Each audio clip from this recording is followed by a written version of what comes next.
गणनायकाय गणदैवताय गणाध्यक्षाय धीमहि गुणशरीराय गुणमण्डिताय गुणेशानाय धीमहि गुणाधीताय गुणाधीशाय गुणप्रविष्टाय धीमहि एकदन्ताय वक्रतुण्डाय गौरीतनयाय धीमहि गजेशाणाय బాలచంద్రాయ శ్రీగణేశాయ ధీమహి.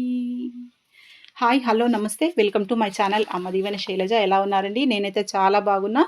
మీరు కూడా బాగుండాలని మనస్ఫూర్తిగా ఆ మహాశివుణ్ణి వేడుకుంటూ వెల్కమ్ టు టుడేస్ వ్లాగ్ అండి. ఈరోజు వ్లాగ్ వచ్చేసి వినాయక చవితి గురించి అండి. ఈ పండుగను ఎలా జరుపుకోవాలి, ఎందుకు జరుపుకోవాలి, ఎలా చేసుకుంటే మంచి వారం అవుతాం, వివేకవంతుల లక్షణం ఏంటి, అలాగే ఈ పండుగ చేసుకోవడం వల్ల ఎలాంటి నష్టాలున్నాయి అనేటివి చెప్పదలుచుకున్నానండి. వినాయకులను తయారు చేసే దగ్గర నుంచి కూడా చాలా కెమికల్స్, రంగులు, కలర్స్ ఇవన్నీ కూడా మనకు క్యాన్సర్ కారకాలను తెచ్చిపెడతాయండి. వినాయకులను మనము ఎంతెంత మంచి రంగుల్లో ఉన్నాయని చూడకండి. మట్టి వినాయకులను తెచ్చుకొని పూజ చేసుకోండి ఫస్ట్ ఆఫ్ ఆల్. తర్వాత ఇంట్లో వాళ్ళైతే పసుపు ముద్దతోటి వినాయకుని తయారు చేసుకోండి, లేదా గోధుమ పిండితో తయారు చేసుకోండి. పూజ ఒక్కరోజు, 2 రోజులో, 3 రోజులో, 5 రోజులో, 9 రోజులో కాదండి. పూజ చేసుకున్న గంట సేపు అయినా కూడా ఎంత భక్తితో చేసుకున్నామో, ఆ దేవుణ్ణి ఎంత ప్రసన్నం చేసుకున్నాం అనేది ముఖ్యమండి. ఎంత భక్తి శ్రద్ధలతోటి, ఎంత సౌమ్యంగా చిన్న పాటలు పెట్టుకొని, భక్తి పాటలు పెట్టుకొని చేస్తే ఆ పూజకు ఫలితం ఉంటుందండి. నా ఛానల్ ఫస్ట్ టైం చూస్తున్నట్లయితే తప్పకుండా సబ్స్క్రైబ్ చేసుకోండి. అలాగే సబ్స్క్రైబ్ చేసుకున్న వాళ్ళు అడుగుతున్నారు నోటిఫికేషన్స్ రావట్లేదు ఎందుకని. ఎందుకంటే దానికి కారణం ఏంటంటే, సబ్స్క్రైబ్ చేశాక బెల్ ఐకాన్ నొక్కట్లేదండి మీరు. గంట సింబల్ వస్తుంది కదా, దాన్ని నొక్కేసేయండి. తర్వాత ఆల్ అని వస్తుంది, దాన్ని కూడా నొక్కేస్తే అన్నీ వస్తాయండి.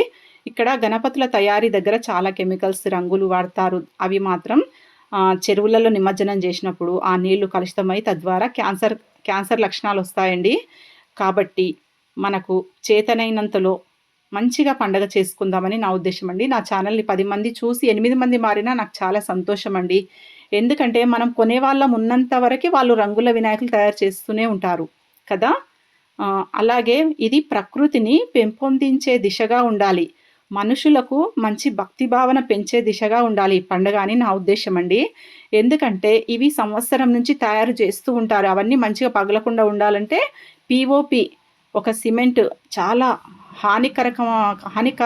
హానికారకమైన కెమికల్స్తో తయారు చేస్తేనే అవి మన్నికగా ఉంటాయండి. అందుకే ఈ గోడౌన్లో తీసిన ఫోటోలు అండి ఇవన్నీ, వీడియోలు. అలాగే ఇంట్లో ఒక దుకాణం ఉందండి, ఆ దుకాణంలో తీసాము, మా అమ్మ వాళ్ళదే అది. ఇలా కష్టపడాలండి జీవితంలో, కష్టపడితేనే పైకి వస్తాము. పెద్దవాళ్ళు సంపాదించింది కూర్చొని తింటే దాని విలువ తెలియదు, మంచి గుణాలు రావు, చెడ్డ గుణాలతోటి చెడ్డవాళ్ళం అవుతామండి కదా. ఎంత ఉన్నా కానీ మన సొంత కాళ్ళపై మనం నిలబడాలండి.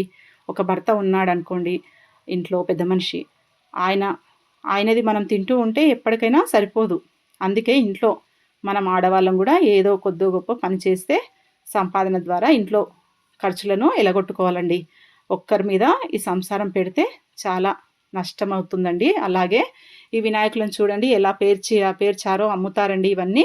అలాగే సౌండ్లు కూడా డీజే సౌండ్లని మంచి పాటలు పెట్టుకోండి, సౌండ్లు బంద్ చేయండి. ఎందుకంటే అక్కడ ఊరేగించే క్రమం లోపల ఇళ్ళల్లో పెద్దవాళ్ళు, ముసలి వాళ్ళు, చిన్నపిల్లలు, హార్ట్ అటాక్ వచ్చిన వాళ్ళు ఉంటారు. చాలా ఏమవుతుందంటే శరీరము, అవయవాలు చాలా పనిచేయకుండా పోతున్నాయి. రాను రాను మనము చాలా వీక్నెస్గా తయారవుతున్నామండి. అందుకే చిన్నగా స్లోగా మంచి పెట్టుకొని వినాయకుల పండుగ చేసుకోవాలని నా ఉద్దేశం అండి. Please like, share, subscribe.